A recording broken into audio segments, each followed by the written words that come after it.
akhorina yudilawina adanya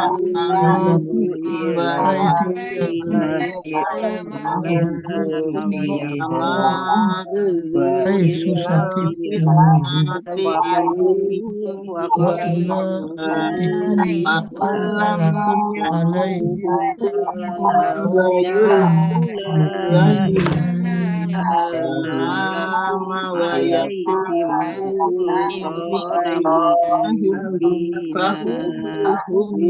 wa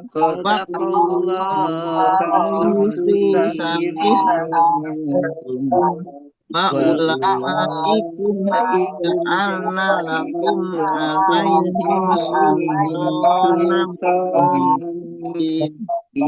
sadaqah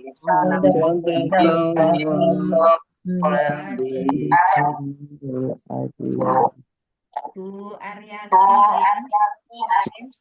sama Bu Sulis. Dalam, Bu. Iya, Bu Ariyanti. Maaf, Bu Ariyanti sama Bu Sulis. Maaf ke mute Bu Ariyanti. Monggo dibuka unmute-nya. Bismillahirrahmanirrahim. Ayat 90. Kecuali orang-orang yang meminta perlindungan kepada sesuatu kaum, yang antara kamu dan kaum itu telah ada perjanjian damai. Atau orang yang datang kepadamu sedang hati mereka merasa keberatan untuk memerangi kamu atau memerangi kaumnya. Sekiranya Allah menghendaki, niscaya diberikannya kekuasaan kepada mereka dalam menghadapi kamu. Maka pastilah mereka memerangimu. Tetapi jika mereka membiarkan kamu dan tidak memerangi serta menawarkan perdamaian kepadamu, maka Allah tidak memberi jalan bagimu untuk menawan dan membunuh mereka. 91. Kelak akan kami dapati golongan-golongan yang lain yang menginginkan agar mereka hidup aman bersamamu dan aman pula bersama kaumnya. Setiap kali mereka diajak kembali kepada fitnah atau syirik, mereka pun terjun ke dalamnya. Karena itu, jika mereka tidak membiarkan kamu dan tidak mau menawarkan perdamaian kepadamu, serta tidak menahan tangan mereka dari memerangimu, maka tawanlah mereka dan bunuhlah mereka di mana saja kamu temui, dan merekalah orang yang kami berikan kepadamu alasan yang nyata untuk memerangi, menawan, dan membunuh mereka. Sampun. Oke, matur nuwun. Oke, ya ini surat kita masih dalam surat apa ini? Surat An-Nisa gitu ya. Tapi ceritanya kok ada pembunuhan, ada peperangan gitu. Kenapa ini? Kenapa kita diperbolehkan juga untuk membunuh orang kafir gitu ya? Kenapa nggak usah membunuh aja gitu? Kira-kira apa Bu? Kaitannya Bu? Agama. Itu suaranya kurang keras. Oke. Membela agama. Ya, ya. Artinya bahwa dalam satu masyarakat harus dipimpin oleh orang yang beriman. Orang beriman percaya dengan syariat Allah, termasuk dalam hal pembagian nanti warisan, melindungi orang lemah. Nah, itu orang beriman. Tapi kalau yang mimpin orang kafir, apa yang terjadi, Bu? Nah, pasti akan memikirkan dirinya sendiri. Orang kafir nggak percaya sama syariat Allah, nggak akan merasa menolong orang lemah, nggak ada dia. Pikirannya yang penting aku gitu ya. Maka membangun masyarakat, membangun keluarga, pemimpin keluarga, pemimpin masyarakat wajib mukmin gitu ya. Wajib mukmin. Karena kalau kafir sama aturan Allah, bagaimana dia bisa melindungi yang lemah? Nah, karena mesti syariatnya mesti beda gitu ya.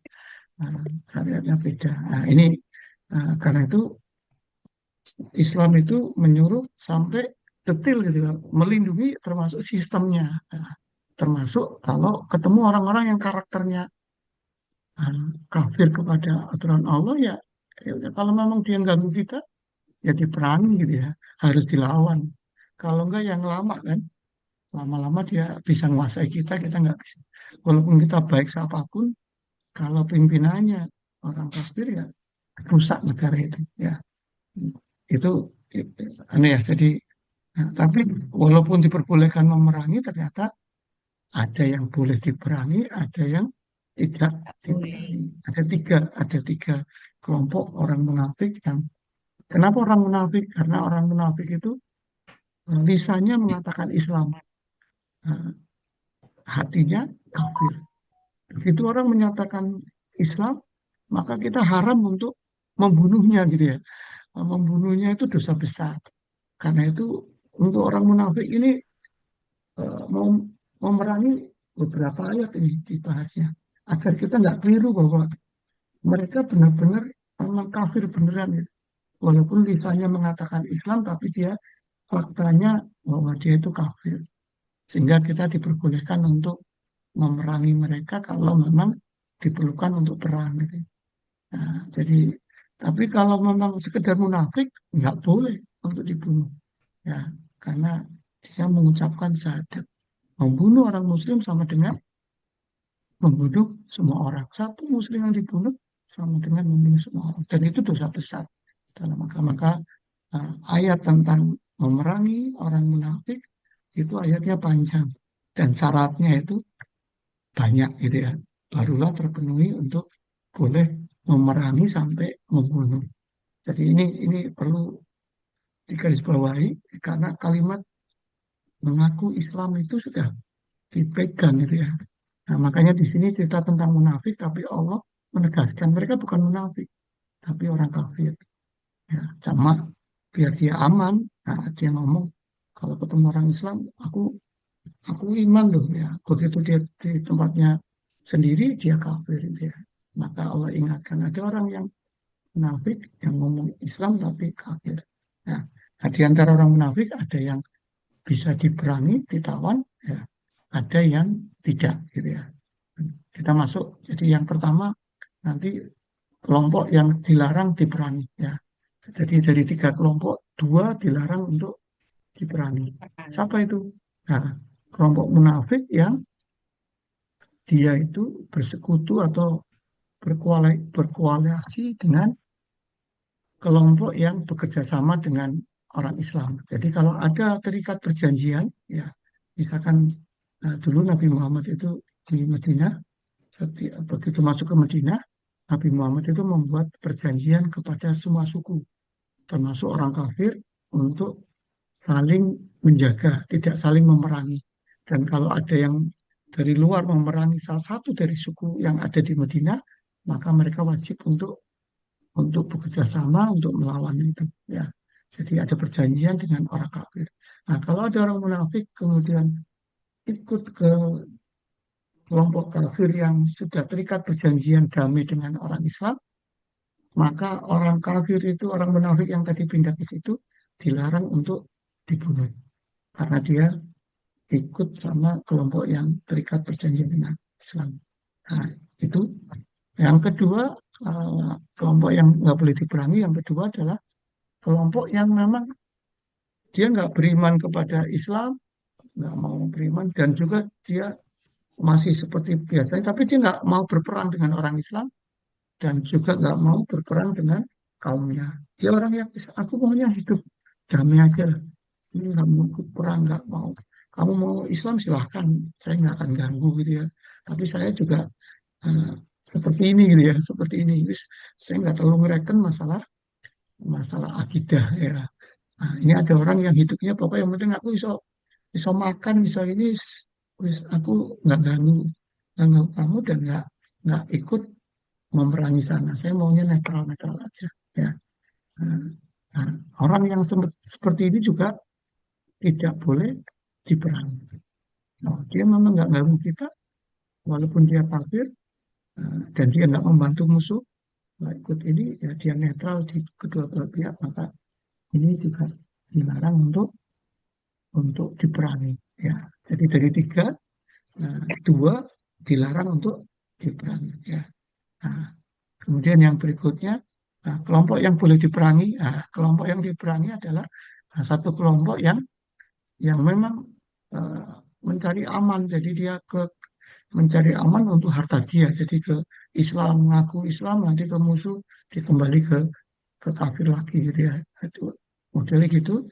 Dan kalau memang yang penting dapat uang lah, mana yang paling mengamankan dia dalam kepentingan itu, dia pilih ke sana. Nah, orang semacam itu boleh diperangi asal ya, memang dia memang sengaja mengganggu gitu, ya. Ikut menolong orang kafir memerangi orang Islam. Ya, orang semacam ini ya boleh diperangi. Tapi kalau dia sifatnya seperti itu, tapi tadi tidak ganggu, tidak ikut berperan melawan Islam, gitu kan? Nah, maka orang semacam ini juga tidak punya hak untuk diperangi. Ya. Nah, seandainya masuk ke kelompok tiga yang ikut bantu orang kafir memerangi Islam, itu pun ada syarat ya, kalau mereka menyerang kita, mengganggu, mengganggu kita. Nah, tapi kalau nggak mengganggu Muslim, ya nggak boleh diserang gitu ya. Karena perang itu adalah pilihan pilihan terakhir, pilihan terakhir. Yang berikutnya apa? Perang itu harus dinyatakan oleh pemimpin yang tertinggi. Jadi kalau kalau mengadakan perang bukan keputusan sekelompok orang atau apa ya individu gitu. Oh dia kafir, ketemu tak bunuh gitu. Nggak bisa gitu ya. Maka yang berhak memutuskan boleh memerangi adalah kepala negara yang tertinggi. Nah, Presiden mengatakan, oh itu memang uh, musuh yang harus diperangi, maka boleh melakukan itu. Ya, jadi walaupun syaratnya memenuhi, tapi belum ada perintah dari kepala negara, ya kita nggak boleh semena-mena untuk membunuh, gitu ya. Membunuh itu hukumnya di dalam agama Islam. Jadi boleh diperangi, tapi dengan syarat. Gitu ya. Baik, jadi itu yang kita akan bahas. Jadi kita akan masuk sedikit lebih detail. Jadi uh, kemarin kita bahas tentang ayat yang tadi kelompok yang boleh diperangi dan ditawar. Nah, ini ada kelompok yang Allah larang gitu ya. Karena apa? Karena kita terikat dengan perjanjian. Jadi golongan satu, golongan orang munafik yang bergabung dengan orang kafir di luar Mekah, dan orang kafir itu terikat perjanjian dengan Islam. Ya. Maka selama perjanjian itu wajib berlaku, maka kita tidak boleh memerangi orang kafir itu karena ada perjanjian. Jadi Islam itu menghargai perjanjian, walaupun itu terhadap orang kafir. Jadi perjanjian itu mereka ada perjanjian damai dan mereka memang selama ini taat, ya udah dilakukan kerjasama itu dan tidak boleh memerangi kepada orang itu. Ya, jadi orang yang terikat dengan perjanjian itu tidak boleh ya. Dan apa? Nabi Muhammad itu memang begitu masuk ke Medina, kan nggak semua orang beriman kepada Nabi Muhammad. maka Nabi Muhammad membuat piagam Madinah. Nah, piagam Madinah itu salah satunya adalah membuat perjanjian dengan setiap kelompok di Madinah itu untuk bekerja sama, saling bahu-membahu. Kalau ada musuh dari luar datang mengganggu kabilah yang ada di Madinah, maka mereka bersatu padu untuk ikut melawan musuh yang dari luar. Jadi ada kewajiban untuk saling tolong menolong dan mereka terikat perjanjian. Ya, jadi dan itu dilakukan karena itu kalau sudah ada perjanjian maka itu jalan. Rasulullah juga membuat perjanjian di luar Madinah. Makanya eh, kepada kelompok ini tidak boleh diperangi ya. Saya mau cerita bahwa dulu perang Handak itu perang Parit itu tiga ribu anu apa pasukannya orang mukmin gitu ya. Tapi kemudian tahun ke berapa ya? Tahun kelima ya atau tahun keempat Hijriah gitu ya. Kemudian tahun keenam Rasulullah mau eh, waktu Fatul Mekah, sorry tahun ke-8 itu Rasulullah itu berangkat ke Fatul Mekah. Karena Rasulullah itu punya aliansi selama ini, maka perjalanan ke Mekah itu yang tadinya berangkat dengan 4.000 atau 5.000 tentara Islam, kemudian di dalam perjalanan itu berapa suku-suku yang dulu terikat perjanjian itu ikut nambahi pasukan gitu ya. Jadi akhirnya pasukannya menjadi 10.000 ya seluruh. Karena mereka terikat perjanjian perdamaian dan setiap ada yang diserang akan lawan. Kalaupun ada Nabi menyerang kepada yang lain maka mereka akan ikut membantu ya ikut membantu. Jadi itu salah satunya ya, karena itu yang terikat perjanjian damai nggak boleh diserang gitu ya. Golongan kedua, golongan yang tidak boleh diperangi adalah orang yang munafik ya kemudian tapi dia nggak terlalu tertarik dengan perang, dia maunya damai-damai aja ya, dia nggak munafik yang memang kafir tapi dia nggak tertarik dengan perang, pokoknya saya maunya kerja, saya nggak ada hubungan dengan peperangan, dengan Islam atau dengan kafir, saya nggak ngereken lah, saya maunya damai ya. Orang semacam itu juga tidak boleh diperangi ya, jadi kita harus melakukan perdamaian dengan itu ya. Jadi uh, ini Allah sebutkan bahwa di antara dua kelompok tiga dari uh, dua pertiganya adalah tidak diperangi. Sebetulnya mereka juga kalau Allah kendaki bisa juga mengganggu Islam gitu ya, mengganggu kita. Tapi Allah memberi apa rahmatnya kepada orang mukmin, hati-hatinya orang itu dibuat hatinya tidak memerangi orang Islam, sehingga itu adalah kenikmatan Allah. Seandainya itu kan kita repot, musuh kita banyak gitu ya, tetapi ternyata Allah membuat dua ketiganya itu tidak memerangi Islam ya. Jadi kalau mereka tidak memerangi ya, tidak mengganggu kamu, nah, dan menawarkan perdamaian atau sudah pernah membela kafir dan menyerang Islam, tapi kemudian dalam perjalanannya dia nyerah, dia merasa kalah dan dia menawarkan perdamaian, maka orang kafir yang tadinya memerangi dan kemudian menyerah tidak boleh diperangi. Ya udah, diterima, ini oke, dibuat perjanjian. Nah, dibuat perjanjian. Jadi posisinya itu kalau menawarkan perdamaian maka tidak boleh dibunuh, diberitahukan ya. Maka eh, beberapa peperangan dalam agama Islam itu mereka menyerah gitu ya. Akhirnya ya kita dapat ghanimah tanpa perang gitu ya, tanpa perang karena mereka menawarkan perdamaian. Tadinya sih mau melawan tapi begitu lihat orang Islamnya semangatnya luar biasa, pasukannya mereka nyerah. Nah, maka pada orang yang menyerah tidak boleh dibunuh, tidak boleh dibunuh. Ya, jadi uh, uh, ya diterima dan kita dapat ghanimah, itu rampasan perang. Jadi termasuk perang Tabuk itu ya, orang Yahudi yang memberontak mau lawan itu didatengin, ternyata dia takut nyerah. akhirnya dapatlah tanah yang luas di tempat sana. Tetapi yang lola adalah sebagian orang Yahudi karena mungkin orang Islam belum ahli dalam pertanian gitu ya. Jadi tanahnya punya kita, pekerjanya adalah orang Yahudi gitu ya. Jadi itu maka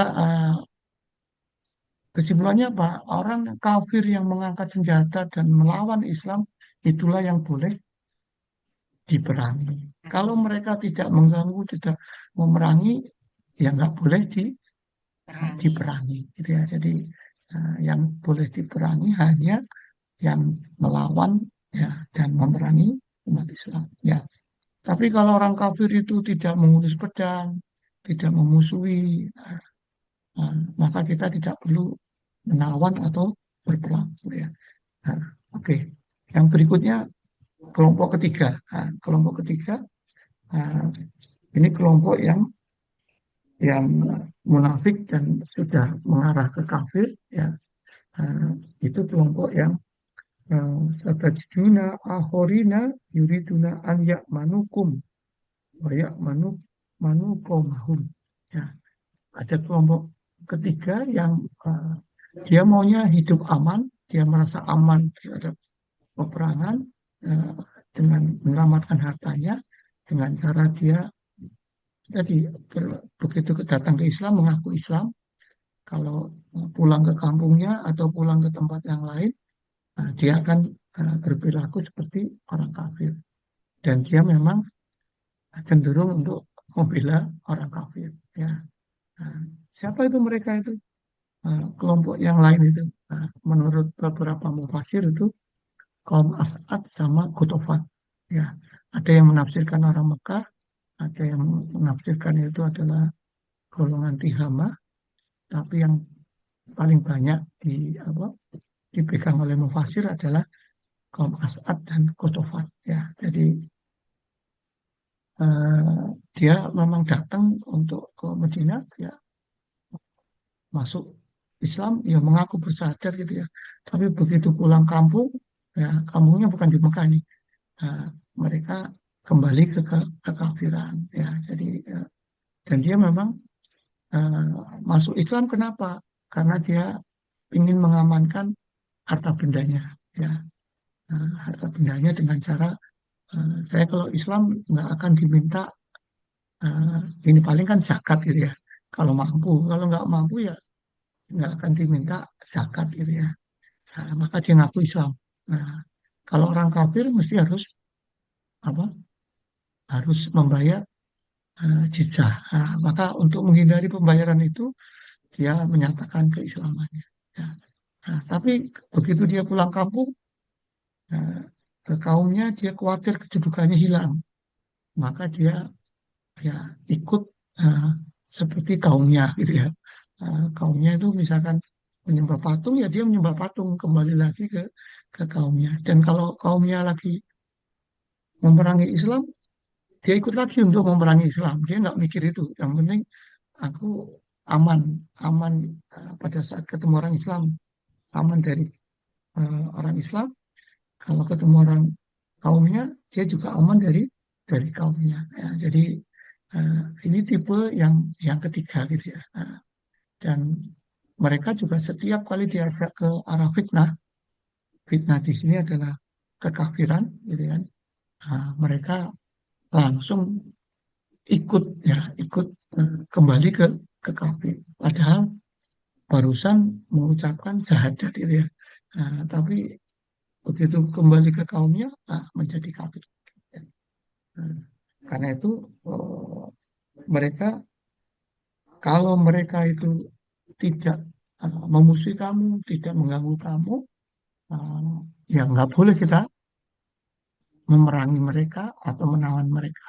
Tapi sudah karakternya seperti itu, kemudian dia mengganggu, gitu kan, kemudian dia menyerang, gitu ya, memerangi kamu, maka dan dia juga tetap nggak mau menyerah, padahal sudah di apa misalkan dalam peperangan sudah kelihatan kalah masih ngotot terus gitu, maka boleh untuk menawan dan membunuhnya. Jadi Jadi untuk tipe orang yang seperti itu, golongan ketiga, kita diperbolehkan, ya, diperbolehkan untuk melawan dan memerangi. Ya, dan itu Allah berikan.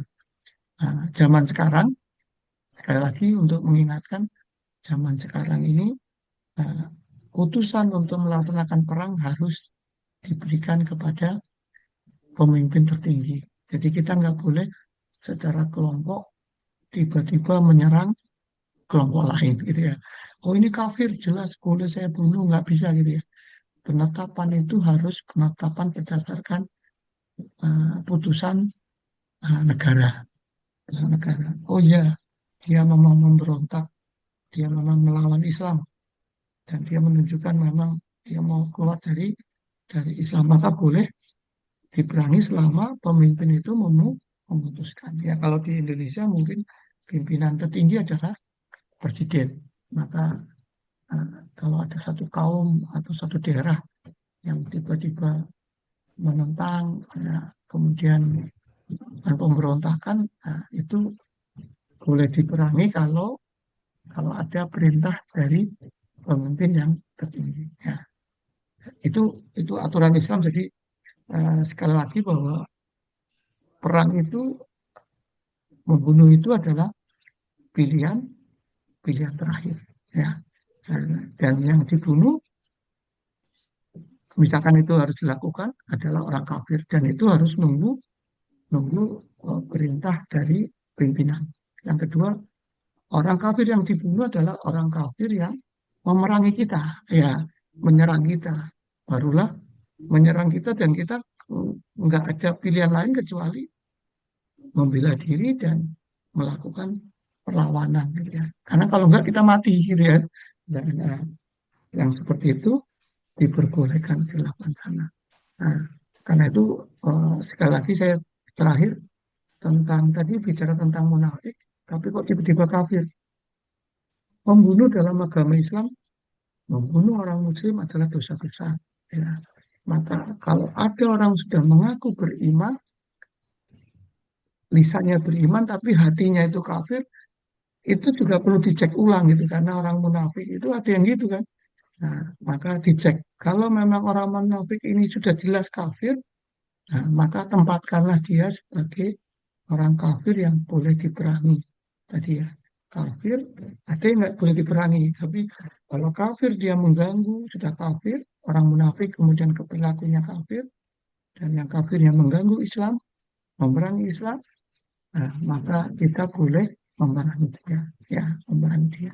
Sehingga kita terlepas dari apa? Dari membunuh sesama muslim ya. Jadi ayat tentang munafik yang boleh dibunuh sampai 2 hari kita bahasnya karena itu membunuh sesama muslim itu dosa besar. Membunuh satu orang muslim sama dengan membunuh semua manusia ya. Jadi agama Islam itu sana. Yang berikutnya kita ingatkan bahwa kenapa ini disampaikan di surat An-Nisa karena tadi bahwa dalam Al-Quran itu perintah melindungi orang yang lemah itu harus satu paket ya. Jadi bukan hanya melindungi ya udah ini hartamu ini, tapi juga satu paket termasuk sistemnya. Jadi masyarakatnya harus dibentuk sehingga masyarakat yang terbentuk itu selalu concern terhadap pelindungan kepada wanita, kepada orang yang lemah, orang miskin, dan kepada anak-anak gitu ya. Kepada anak-anak 3 tempat itulah yang selalu dilindungi termasuk ke sistemnya. Termasuk pimpinannya juga harus kita pilih pimpinan yang memang muslim gitu ya. Karena kalau pimpinannya kafir, bagaimana mungkin dia akan melindungi? Karena dia juga tidak akan percaya pada syariat agama Islam ya. Nah, karena itu ini dimasukkan ke surat An-Nisa. Jadi lihat betapa Al-Quran itu kalau memerintahkan sesuatu konsisten dari ujung sampai ujungnya semuanya itu terintegrasi gitu ya. Kan waktu kita membahas tentang Al-Quran kita sampaikan ya kalau buatan manusia kita memerintahkan untuk melindungi paling kita berpikirnya cuma satu kotak aja. Oh ya udah santunan aja anak yatim ini ada duit dikasih gitu ya. Tapi nggak berpikir bagaimana membuat masyarakat yang selalu melindungi dan menumbuhkan orang-orang lemah ini satu saat menjadi orang yang sejajar gitu ya, sejajar kuat gitu ya. Jadi itu yang ini mungkin itu yang bisa disampaikan sehingga mudah-mudahan bisa bisa tergambar kenapa cerita tentang perang pembunuhan di surat An-Nisa. Ya. Monggo kalau ada yang mau nambah ya atau bertanya. Oke. Monggo Ibu, Bapak. Kok belum Pak Ustadz? Mau tanya. Nih, Pak Ustadz. Oh, monggo. Nih, Oke. bisa terdengar nih. Bisa. Oh, nih. Misalnya gini yang tadi ada pernyataan membunuh satu orang Muslim sama dengan membunuh semua orang. Begitu nggak Pak Ustadz? Ya. Ya. Nah itu adakah kualifikasi tertentu untuk orang Muslim yang dibunuh tadi? Misalnya ya hanya kayak KTP, kayak pokoknya ngaku Muslim aja kayak gitu atau yang bagaimana Pak Ustadz? Oke. Nggih, Nah, bisa nggih, jadi bisa memang jelas nih. jelas, paham. Nggih, Ya, atur nuwun. ayat yang hari ini kan 2 hari ini kita mungkin berhari-hari ya kita munafik. Munafik ini kan berarti lisannya ngomong Islam, hatinya kafir gitu ya. Eh, dan begitu cerita tentang Allah memperkenankan membunuh, itu syaratnya banyak gitu kan. Eh, orang munafik ini udah jadi kafir gitu ya. Jadi karena orang munafik yang tidak jadi kafir ya, masih munafik aja tidak boleh dibunuh. Karena sudah mengucapkan lisannya dan mengucapkan Islam walaupun hatinya kafir. Ya, setiap yang mengucapkan kalimat La ilaha illallah Muhammadur Rasulullah itu aman dari ini. Termasuk dalam peperangan gitu ya. Dalam peperangan sudah kalah dan yang menang orang Islam dan bisa untuk membunuhnya. Tiba-tiba si musuh ini mengucapkan syahadat gitu ya. Maka orang Islam yang tadi sudah hampir membunuh dia harus membatalkan gitu ya. Walaupun walaupun itu pura-pura misalkan untuk mengamankan dirinya tetap dilarang membunuh itu ya. Rasulullah pernah menegur yang itu orang yang membunuh padahal dia sempat mengucapkan kalimat la ilaha illallah. Waktu itu si orang itu protes. "Loh, dia cuma pura-pura gitu. Rasulullah terus jawab, apakah kamu tahu hatinya? Gitu. Ya, Kamu kan nggak tahu hatinya. Yang itu kalimat. Nah, karena itu ya sudah mengucapkan kalimat, ya udah berarti kita memperlakukan dia sebagai muslim. Maka tidak boleh diperangi atau dibunuh. Nah, itu. Jadi walaupun dia KTP aja, ya udah muslim ya kita mesti perlakukan dilindungi. Maka mungkin orang munafik di Madinah banyak gitu ya. Itu nggak ada yang diperangi gitu ya. Yang ini cerita ini kan orang munafik yang di luar Madinah, ya yang di Mekah atau di kota lain gitu ya, yang nggak mau hijrah, yang kedua karakternya udah kayak orang kafir, itu pun masih disaring gitu ya. Ya disaring untuk dibawa tidak boleh diperangi yang pertama. Jadi itu Budi kira-kira ini jelas mudah-mudahan Ustaz. ketangkep. Oke. Turun. Oke. Yang lain. Yang Jadi lain mungkin jelas. jelas ya. Oke. Ya kita kadang-kadang ini apa sambil kita buat kesimpulan dari yang menarik bahwa kenapa kok membunuh, tangkap dimanapun kamu temui itu ada di surat An-Nisa. Kenapa nggak di surat yang perang sekalian gitu ya?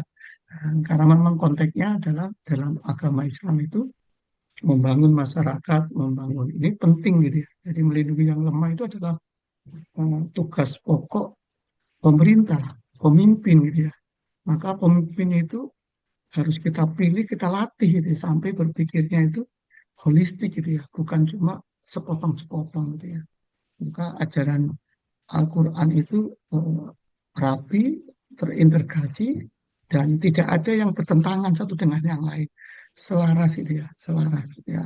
Maka kalau baca Quran sekedar membaca aja, tidak sampai mentadaburi, maka kita nggak akan dapat itu esensinya itu. Nah, yang kita dapat cuma Islam itu jahat itu, oh, temu orang, bunuh orang kafir gitu ya. Nah, karena membacanya sepotong-potong. Tapi kalau mau semuanya kita perdalam, kita melihat rangkaian yang indah gitu ya. Dan perintah Allah itu ternyata tidak bertentangan, malah melengkapi dan membuat satu sistem gitu ya. Membuat satu sistem. Nah, PR kita adalah begitu kita membaca surat An-Nisa ini, kita harus sadar bahwa PR kita banyak ini ya. Bagaimana kita bisa membuat masyarakat yang Islami. Yang kedua, bagaimana kita bisa memilih pimpinan yang siap untuk berpikir seperti itu, gitu, seperti yang disampaikan di surat An-Nisa gitu ya. Mulai dari keluarganya, pimpinan keluarga, ya, kemudian pimpinan masyarakat gitu ya, yang mengikuti syariat Allah, berpikirnya besar gitu kan, dan kita latih. Ya.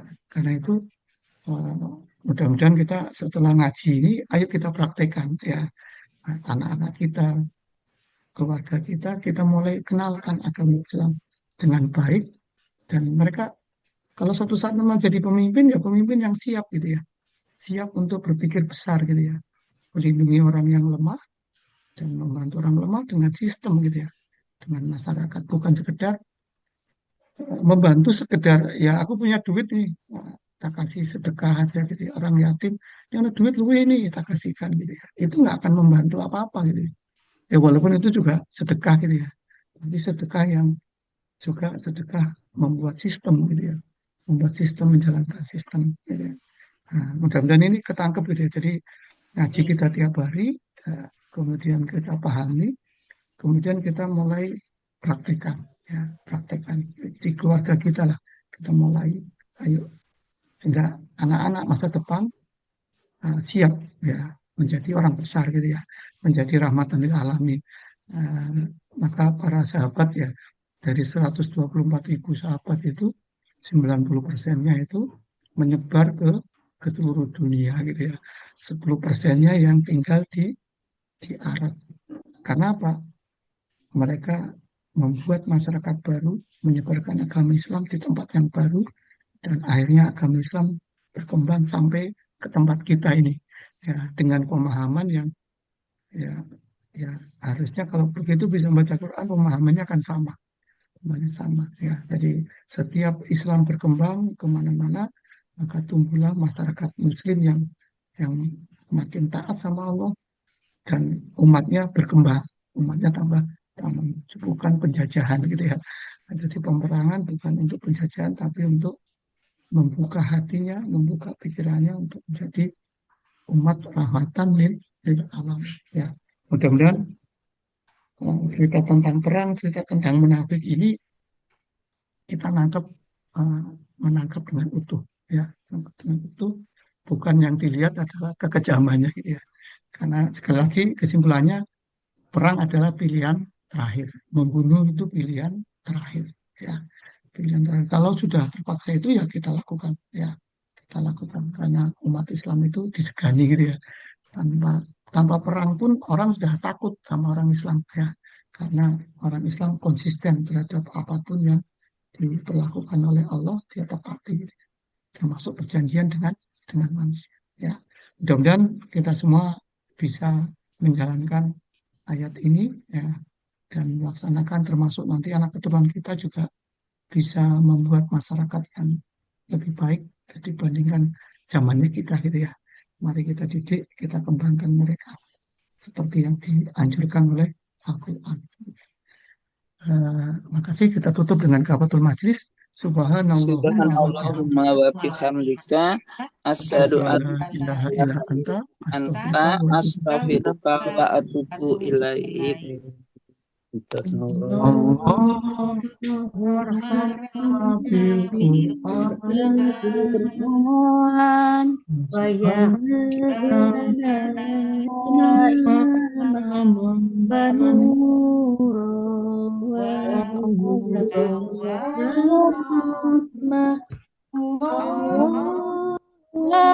Zakirna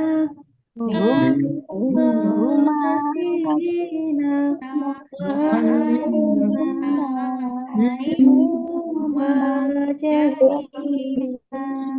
Warzuqna tilawah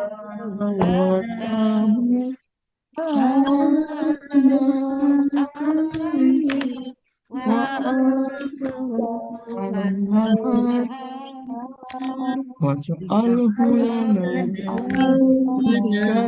hujjatan ya